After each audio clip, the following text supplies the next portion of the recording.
When you spend your entire youth repaying your family's sacrifices, you never imagine the day they'll turn around and call you greedy right in the house you bought for them. But that moment of betrayal became the catalyst for a calculated revenge they never saw coming.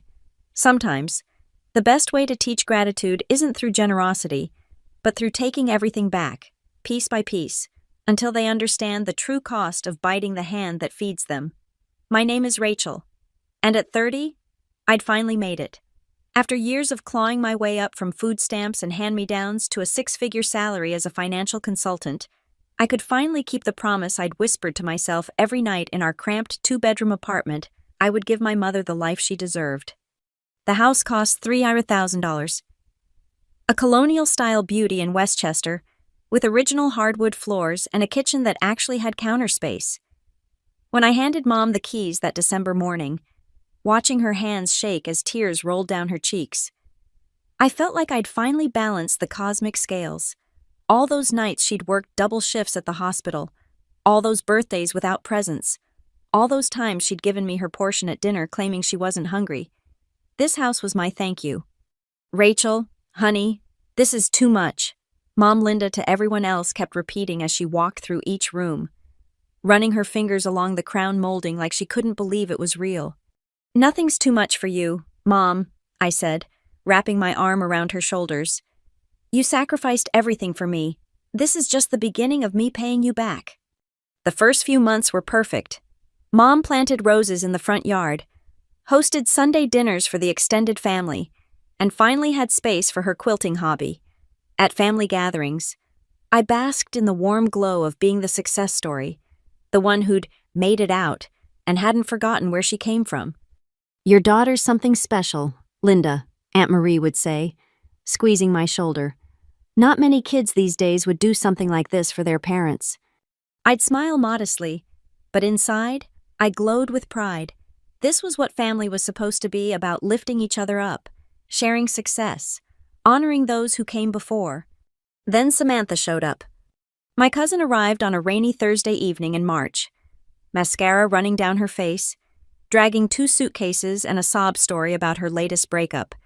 Just for a few weeks, she promised, clutching Mom's hands. Until I get back on my feet. You know how tough the job market is right now. Mom looked at me with those soft eyes that had never learned to say no to family. The house is big enough, she said quietly, and family helps family, right?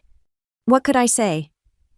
The house was in Mom's name, my gift to her, free and clear, and Samantha was family, even if we'd never been close. She was 3 years older than me, one of those cousins who'd always treated me like an amusing pet at family gatherings, patting my head and making jokes about my hand-me-down clothes when we were kids. Of course, I said, forcing a smile. Family helps family. As Samantha hauled her bags up to the guest room, the one with the bay window I'd imagined Mom using for her crafts, I pushed down the unease creeping up my spine. It was just temporary, a few weeks, maybe a month at most. Looking back, I should have paid attention to that feeling, should have noticed how Samantha's eyes had swept over the house with an appraising look, like a real estate agent calculating square footage, should have seen the way her tears dried up remarkably quickly once she'd secured her spot. But I was still caught up in my own narrative, the good daughter, the success story, the one who'd fixed everything with hard work and a fat check. I thought I'd bought security. I thought I'd bought peace. I had no idea I'd actually bought myself a front-row seat to my own downfall. A few weeks turned into 3 months, then 6. By the time summer rolled around, Samantha had transformed the guest room into her personal headquarters, complete with a mini fridge she'd bought to avoid bothering Linda in the kitchen at night. The boyfriend she'd supposedly left showed up one evening with a U-Haul, and suddenly Derek was living there too, sprawled on the couch playing video games while Samantha looked for work. I'd arrive for Sunday dinners to find strangers in the kitchen, Samantha's friends from her networking group, which seemed to involve a lot of wine and very little job searching. Mom would flutter around them, refilling glasses and apologizing for the cramped space, as if a 4-bedroom house wasn't enough. Rachel, honey, could you pick up the tab for the electric bill this month? Mom asked one evening, pulling me aside. It's just that with more people in the house, more people who I didn't invite, I wanted to say, but bit my tongue. Sure, Mom, just forward it to me. The bills kept coming: gas, water, even groceries. Because apparently Samantha and Derek's food stamps didn't cover their taste for organic produce and craft beer. Each time, Mom would approach me with that apologetic smile, that little shrug that said, "What can we do? They're family." The breaking point came during a July barbecue. I'd arrived early to help Mom set up, only to find Samantha holding court on the deck I'd paid to have built, regaling her friends with stories about her house. "The property taxes are a killer," she was saying, fanning herself dramatically. "But what can you do when you own a place like this? It comes with the territory." When she saw me, her smile sharpened. "Oh, Rachel. So good of you to come help your mom. She's been so stressed with all the hosting lately." I set down the potato salad I'd brought, my hands trembling slightly. "Hosting, you mean the parties you throw every weekend?" "Family gatherings," Samantha corrected smoothly. "You know how important it is to stay connected, though I guess you wouldn't, always buried in your work. When's the last time you actually stayed overnight here?" "I have my own apartment," I said slowly. "Because this is Mom's house." "Right," Samantha said, her tone suggesting I was stating the obvious. "Linda's house, where family is always welcome." Later, when I tried to talk to Mom privately, she wouldn't meet my eyes. "Samantha's having a hard time," she said, folding and refolding a dish towel.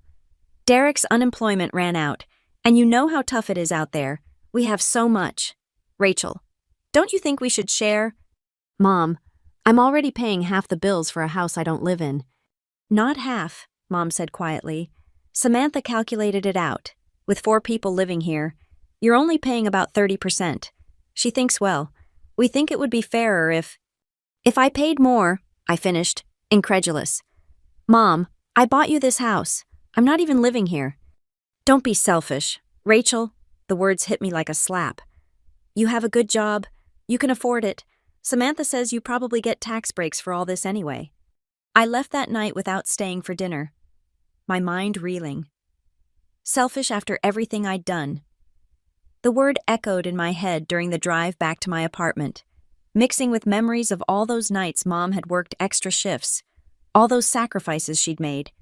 Had I somehow failed her by succeeding too much, by not giving even more? 2 weeks later, the group text started.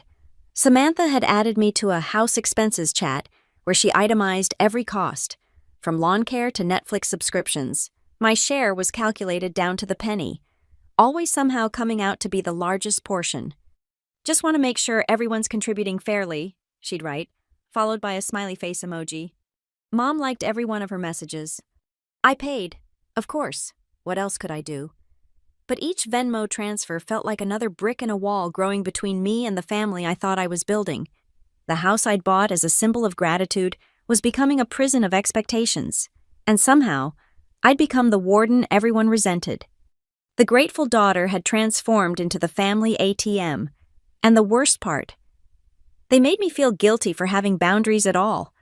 The annual Labor Day family reunion was supposed to be at Aunt Marie's place, but Samantha had convinced everyone to move it to Linda's beautiful home. Of course, I received the grocery list via text, along with my assigned contribution of $400 for food and decorations. I arrived to find the house transformed into Party Central, with Samantha directing traffic like a wedding planner. "Rachel, finally. We need more ice. Would you mind running out and pick up another case of that wine? Uncle Tony likes the expensive stuff." I stood there, holding the 3 pies I'd baked at 5 a.m. that morning, watching Samantha play hostess in the house I'd bought. Derek was at the grill, wearing an apron that said King of the Castle, flipping burgers with the spatula set I'd given Mom for Christmas. The afternoon crawled by with forced smiles and small talk. I noticed how family members now went to Samantha with questions about the house, how she gave tours like a proud owner, how Mom deferred to her on everything from where to put the dessert table to when to serve coffee. Then came dinner. "Before we eat," Samantha announced, tapping her wine glass, "I just want to thank Linda for opening her home to Derek and me during our time of need. It's been such a blessing, hasn't it, babe?" Derek nodded, raising his beer. 6 months of blessings. "And of course," Samantha continued, her eyes finding mine across the crowded table, "we're grateful to everyone who's been contributing to keep this beautiful home running, even those who could probably do a little more, considering their circumstances. A few relatives chuckled uncomfortably. Mom studied her plate. Speaking of which, Samantha added, her voice honeyed with false concern. Rachel, honey, we got the property tax bill yesterday. Your mom's been so worried about it. I told her not to stress. Surely her successful daughter wouldn't let her lose the house over something as trivial as money. The table went silent. 23 pairs of eyes turned to me. I'm sorry, what? I managed. The property taxes, Samantha repeated slowly, as if I were dim. On the house, they're due next month, $800,000. I mean, that's probably what you spend on shoes in a year, right? Someone, I think it was Cousin Tony, whistled low. $8,000, damn, Rachel. You really went all out with this place.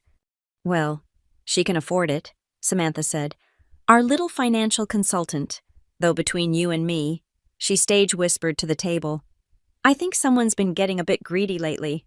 All that money and she nickel and dimes her own mother over utility bills. The word hit me like a physical blow. Greedy. I pay most of the bills for this house, I said quietly. I don't even live here. Exactly, Samantha pounced. You don't live here. We do. We're the ones maintaining it, caring for it, making it a home. All you do is throw money at it when you feel like it and expect gratitude. That's not family, Rachel. That's just purchasing power. Samantha, Mom said weakly, but didn't continue. No, Linda. She needs to hear this, Samantha pressed on. Family shares, family sacrifices, family doesn't keep score. But Rachel, she acts like she owns us just because she wrote a check. I stood up, my chair scraping against the floor. I need some air. Of course you do, Samantha called after me. Run away like always. Too good to stay and face the truth. I made it to my car before the tears came. Hot, angry tears that blurred my vision as I drove to the nearest coffee shop. My hands shook as I texted David, my best friend since college who'd become a successful attorney. Need to talk. Can you meet me at Grindhouse? David arrived within 20 minutes, taking one look at my face and ordering us both Irish coffees. That bad. I told him everything, the bills, the entitlement, the word that kept echoing in my head. Greedy, greedy, greedy. You know what the ironic part is? I laughed bitterly. I don't even want the house back. I just wanted to give Mom something beautiful, but somehow I've become the villain in my own gift. David listened, lawyer face on, occasionally asking clarifying questions. When I finished, he sat back and studied me. You know you have options, right? Legal ones? I don't want to sue my mother, David. I'm not saying sue anyone. I'm saying protect yourself. Document everything. Save those texts, those Venmo requests, all of it. He leaned forward. Rachel, they're taking advantage of you. And from what you're telling me, it's about to get worse. I stared into my coffee, David's words sinking in. They want everything, I whispered. The house, the bills paid, respect, gratitude for letting me pay for their lives. They want everything, and they want me to smile while they take it. So what are you going to do?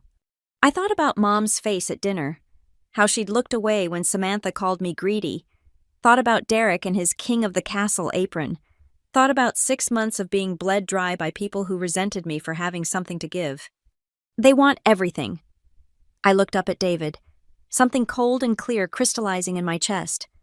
Fine, let them have it, but I'm going to make sure they understand exactly what everything costs. David smiled slowly. Now you're talking like a financial consultant. Want to tell me what you have in mind? As I laid out my initial thoughts, I felt the hurt transforming into something harder, sharper. They'd pushed the grateful daughter too far. Time to show them what happened when you called the person holding all the cards greedy. The reunion was over, but the real family gathering was just beginning. The first thing I did was pull every document related to the house, purchase agreement, deed, insurance policies, tax records, everything spread across my dining table like evidence in a crime scene. David sat across from me, legal pad in hand, making notes as we went through each paper. The house is in your mother's name, free and clear, he confirmed. But look at this. He tapped the insurance documents. You're still listed as the one financially responsible for the policy. Same with the property tax billing address. I wanted to make sure Mom never had to worry about losing it, I said. Noble, but it also means you have access to all the financial records. Let's see what else we can find. Over the next 2 weeks, I became a detective in my own life. I requested copies of utility bills, noting the sharp spike after Samantha moved in. I screenshotted every text, every Venmo request, every passive-aggressive message in the house expenses group chat. But the real goldmine came when I decided to drive by the house on a Tuesday afternoon.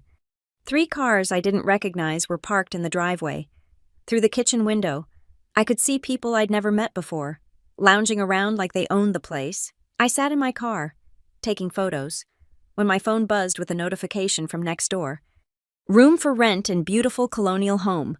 The listing read, perfect for young professional, $100 to $200 month, utilities included, contact Samantha. My hands went numb. They were renting out rooms, in the house I bought, without telling me. I called David immediately. Is this legal? Technically, if your mom gave permission, yes, but if they're not reporting the income, that's tax fraud. And if they're using your name or implying you're the landlord, I need to see the lease agreements, I said. How do you plan to do that? I smiled grimly. By being exactly who they think I am, someone with more money than sense. That weekend, I showed up at the house with a bottle of expensive wine and my best apologetic face. I've been thinking about what you said at the reunion, I told Samantha, who answered the door with suspicious eyes. About family sharing. You're right, I haven't been fair. The suspicion melted into satisfaction. I knew you'd come around. Your mom's been so upset. Is she home? Shopping. But come in, we can talk. Over wine, I let Samantha ramble about her struggles, nodding sympathetically while my eyes cataloged everything. The new furniture, the upgraded electronics, Derek's gaming setup that had to cost thousands. You know, I said carefully, if you're having such a hard time, maybe I could help more directly. Put my name on some accounts, help manage the house finances properly. Samantha's eyes lit up. That would be amazing. Actually, we've been thinking about making things more official, maybe adding me as a co-owner just for tax purposes. You understand? It would make everything so much easier. I'd need to see all the current financial arrangements first, I said. Make sure I understand what I'm getting into. Of course, Samantha practically flew to retrieve a folder. I've been keeping everything organized. The folder was a confession written in receipts and contracts, 3 lease agreements for tenants I'd never known about, bank statements showing thousands in monthly rental income, credit card applications and variations of my name, and at the bottom, a draft document for adding Samantha as co-owner of the house. This is thorough, I managed. I've always been good with money, Samantha preened. Just haven't had the opportunities you've had. I took photos of everything while she refilled our wine glasses, my phone hidden behind the folder. When she returned, I smiled. This is a lot to process. Let me think about it and talk to my financial advisor. Don't think too long, Samantha warned playfully. The tax bill is due soon. Would hate for your mom to stress about it. That night, David and I went through everything. The credit applications alone were enough for identity theft charges. The unreported rental income was tax fraud. And the draft ownership document, it included a forged signature mine. They've given you everything you need, David said. The question is, what do you want to do with it? I thought about Mom, how she'd let this happen, enabled it. But then I remembered all those years of sacrifice, how easily someone like Samantha could manipulate someone who'd never had anything.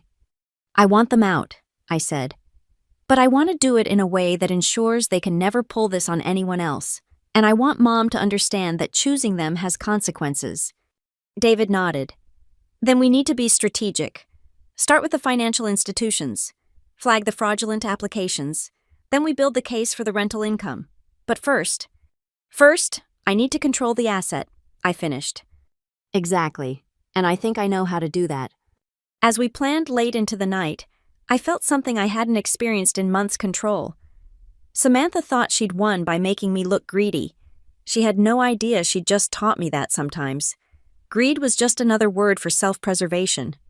The paper trail they'd so helpfully created would be their downfall. Every receipt, every contract, Every lie they documented their own destruction. I wasn't just going to take back what was mine, I was going to make sure they handed it to me themselves. The following week, I returned to the house with a folder of my own and a carefully rehearsed performance. Mom was home this time, sitting quietly in the corner while Samantha held court in the living room that now featured a 75-inch TV I certainly hadn't purchased. "I've been thinking about your proposal," I announced, settling into the armchair across from them, "about making things more official with the house." Samantha practically glowed. "I knew you'd see reason family is about sharing, Rachel." "Exactly, which is why I want to make sure we do this right." I pulled out the documents David had prepared. "I had my lawyer draw up papers to add you as co-owner." "Your lawyer?" Samantha's voice sharpened. "Of course, for something this important. We need to make sure everything's legal, protected. You understand?" I smiled sweetly. "But there are a few conditions." Derek paused his video game, suddenly interested. Mom shifted uncomfortably. "First, we'll need to properly document all income from the property.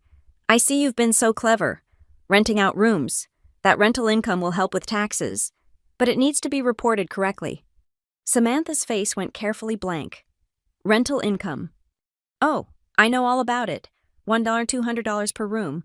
3 tenants. That's $3,600 a month. Very smart. Though I am curious why I haven't seen any of that money going toward the bills you keep sending me." "That money goes to house maintenance," Samantha said quickly. "Perfect. Then you'll have receipts. We'll need those for tax purposes." I pulled out more papers. "Speaking of which, here are the forms to report the income to the IRS, backdated 6 months. Of course, don't want any trouble with tax evasion." The room was silent except for the distant sound of video game music. "Now," I continued, "about these credit applications in my name." "I don't know what you're talking about," Samantha interrupted. "No. That's strange." I showed her the photos on my phone. "Because these applications for credit cards and loans certainly look like my name, just slightly wrong. Rachel M. instead of Rachel E. Easy mistake, I'm sure." Mom finally spoke. "Samantha, what is she talking about?" "It's nothing, Linda. Just a misunderstanding." "A misunderstanding that could be considered identity theft," I said calmly. "But family doesn't prosecute family, right? So here's what we're going to do." I laid out the co-ownership papers. "You can sign these, which make you legally responsible for all taxes, maintenance, and any liens on the property, including the $30,000 in unreported rental income tax, or Derek had abandoned his game entirely. "Or you can sign these instead." I produced a second set of documents. A rental agreement, month to month, $500 for the room, utilities included, current market rate for a single room, not an entire floor. The other tenants will need to go, of course. And naturally, you'll need to pay back rent for the past 6 months. "That's $3,000, Samantha sputtered. "Actually, but it's quite generous considering you've collected $21,600 in rental income during that time, but I'm feeling charitable." "This is extortion." Samantha stood, fists clenched. "No," I said quietly. "Extortion would be threatening to report the tax fraud and identity theft unless you leave. I'm offering you options, legal ones." "Mom." Samantha turned to my mother.